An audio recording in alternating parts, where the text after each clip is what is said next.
Disclaimer, मेरी आप सबसे गुजारिश है, ये वीडियो सिर्फ एंटरटेनमेंट के लिए। मेरी वीडियो का मकसद सिर्फ सोसाइटी में गंदगी फैलाने वालों को साफ करना है, तो लिहाजा इस वीडियो को अपने दिल के फेफड़ों पे मत लेना। ज्यादा तबीयत खराब हो तो किसी अच्छे डॉक्टर के पास जाकर अपना इलाज करवा लेना। तो का हाल बा भाई लोग, उम्मीद करता नहीं कि तोनी के ठीक होगा।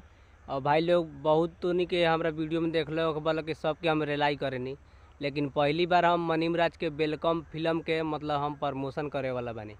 भाई लोग मनीम राज के वेलकम फिल्म लागल बा, बहुत अच्छा फिल्म बा। भाई लोग जाके देख लोग। आज भैया के हम फिल्म के प्रचार करे वाला बानी और उनके वीडियो के मतलब फिल्म के रोस्ट करे वाला बानी और वीडियो के मतलब प्रमोशन करके रोस्ट करे वाला बानी।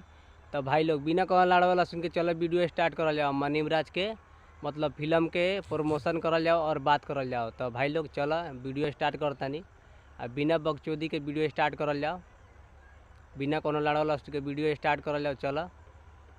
अच्छा, किसका मूवी देख कर आ रहे हैं आप? मनी महाराज। मनी महाराज का। अच्छा, भैया इंटरव्यू जे लेता रहन पूछता रहन किसका मूवी देख के आ रहे हैं आप। तो भौजी पता भाई लोग कथी कहता रही, मनी महाराज के। ए भौजी, मनीम राज हवन, मनी महाराज ना हवन। तो और बहन चो साफ मतलब भगवा गेल बाड़ू का फिल्म देख के। इतना अच्छा मतलब भैया के फिल्म लागल बा। तो मनीम राज के फिल्म कह ना, मनी महाराज के लाड़ पला कहता रहे तोहर बहन चो आए बढ़िया से तनी बोला। पावर में मनी और मनी महाराज से दुश्मनी स्वास्थ्य के लिए हानिकारक। तो भाई लोग देख लो, जब भैया उनकर से पूछल हन, जब फिल्म देख के आवत रहा अंदर से, तो कहत रहा माहौल में मनीम और मनीम राज से दुश्मनी हानिकारक होता है। ए भैया, जब मनीम भैया जब अच्छा फिल्म बनैले बड़न तो अच्छा प्रमोशन करना है, मतलब लाड़ पहले कहत रहा माहौल में मनीम और मनीम राज से दुश्मनी लगला मतलब गाँव मरल मतलब बात करे। कैसा लगा मूवी मनी महाराज का? बहुत अच्छा लगा। अच्छा भाई लोग मीडिया वाला भैया कहता रहा कैसा लगा फिल्म देख के, मूवी कैसा लगा। ए भैया, मनीम राज के मूवी बहुत अच्छा लागेला, ठीक बा। मतलब उनकर बहुत मूवी अच्छा लागेला, खराब तनको मूवी नहीं के उनकर, एकदम कॉमेडी से भरपूर बा, ठीक बा। और मजा कहा ना आई, एकदम मस्त मूवी बनल बा। इनकर फिल्म 100% हिट बा, ठीक बा। और हिट बा, ठीक बा। आ सबके उसे फिल्म से अलग इनकर मूवी बनल बा, एकदम कॉमेडी एकदम बम्फर बा, मजा जाई देखे में।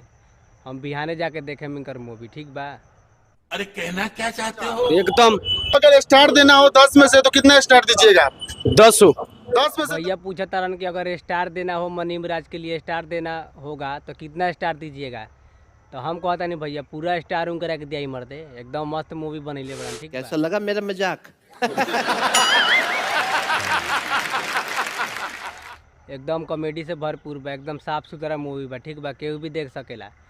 और उनकर के 10 का 20 के 20 मतलब स्टार दे दो लोग, ठीक बा। एकदम वार दे दो भैया के, एकदम मस्त मूवी बा हो। आप कितना दीजिएगा? 8 स्टार उनको मिल सकता है। अभी फर्स्ट मूवी है तो उनको बहुत काम करना है। अभी मतलब जो कॉमेडी बनाते हैं, कॉमेडी के तरह ही मूवी है उनका। ये दोनों बगल वाला भैया से पूछता रहन कि आप कितना स्टार दीजिएगा, तो ये कहता रहा 8 के 8 दिया जाएगा स्टार। अभी उनको बहुत काम करना है और कॉमेडी जो बनाते हैं और बहुत इनको काम करना पड़ेगा। तो भैया इनके के पूरा स्टार दे दो लोग, जितना स्टार बा मर दे, बढ़िया काम करता रहो, एकदम मस्त मूवी लेके आवता रहन, कॉमेडी से भरपूर। अब मनीम राज से कहते नहीं भैया तू कॉमेडी बनावल छोड़ दो और फिल्म निकाला, खेसारी लाल के मतलब मार्केट तू डाउन कर देबा मर दे। बंद करो, हाथ जोड़ के मैं मोदी साहब से गुजारिश करता हूँ। ये दोनों अति हीरोइन है ना, उनको दोनों को छोड़ के जो पहले जो कॉमेडी बनाते हैं वो रहती ना तो और देखो तर लोग भाई लोग बगल वाला भैया कहत रहन कि उनको बहुत काम करना पड़ेगा और बढ़िया बढ़िया फिल्म बनाना पड़ेगा। ये जो मतलब फिल्म में जो अभी नया हीरोइन जो आई है फिल्म में, इनको हटा के और शीला के रखते तो बहुत मज़ा और फिल्म हिट होता। तो ये भैया शीला के रख के कोई फ़ायदा नहीं है मर्द, ये हीरोइन मस्त बाड़ी हो, शीला हमर झाड़ जी से बाड़ी, ठीक बा। गजब बेइज्जती है। शीला का मस्त हीरोइन है कि ये लोग मस्त बा, एक साथ फिल्म बनावे एकदम मस्त।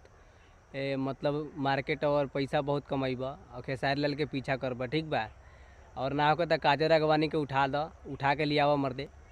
और मनीम राज के साथ मनीम राज के साथ काजल राघवानी के जोड़ी बहुत अच्छा लगी मर्दे। मैं गरीब हूँ, मैं गरीब हूँ। फिल्म भी हिट हुई भैया बहुत मोटा पैसा कमेबा ठीक बा। थोड़ा बंटी का रोल भी इसमें कम है। बंटी का रोल कम है। हाँ, बंटी का बहुत रोल कम है इसमें। बाकी अब भैया जी कहता रहन कि मतलब बंटी का भी रोल इसमें कम है। ते भैया बंटिए के सरवा के हीरोइन बनाता हो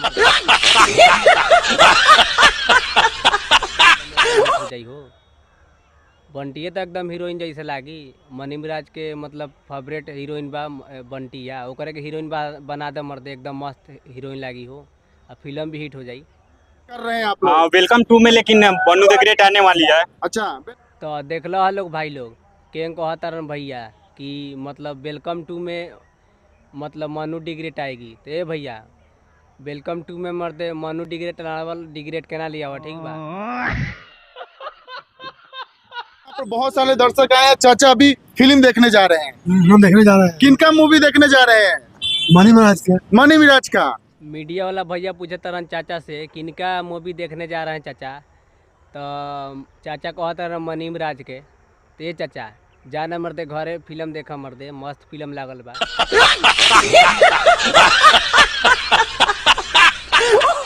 हाँ बात सही बा मर्दे, तही मनी मिराज के फिल्म लागल बा तो सब केहू देखे जाई हो। चाचा तू देखे जा, एकदम मस्त मूवी लागल बा मर्दे, कॉमेडी से भरपूर बा एकदम। देख के मर्दे दाई नानी के मतलब वही फिल्म में करिए मनी मिराज भैया ना भाई लोग। बहुत मस्त फिल्म बा यार, मतलब उनकरा के 100 के 100 वाट द लोग, एकदम मस्त मूवी बनैले बड़न ठीक बा।